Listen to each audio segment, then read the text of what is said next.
Welcome to Julie's Apron. Grab your apron and let's make these apple pie cinnamon rolls. You have to make these apple pie cinnamon rolls this fall. It's the perfect cozy treat to enjoy with your family and friends. For the yeast dough, you're going to need some flour, warm milk, melted butter, white sugar, yeast, salt, and an egg. Let the yeast activate in warm milk until it foams.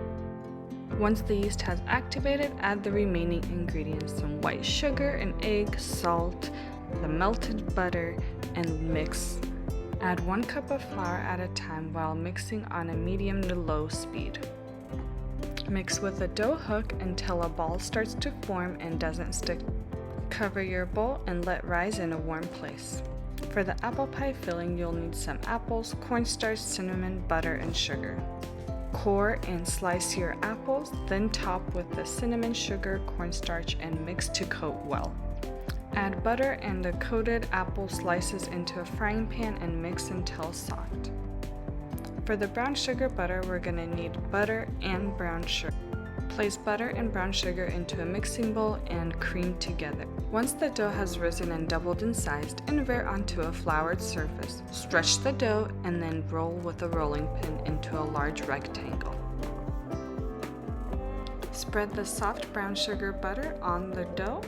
Make sure to spread evenly. Then top with the apple pie filling, making sure to get to each edge.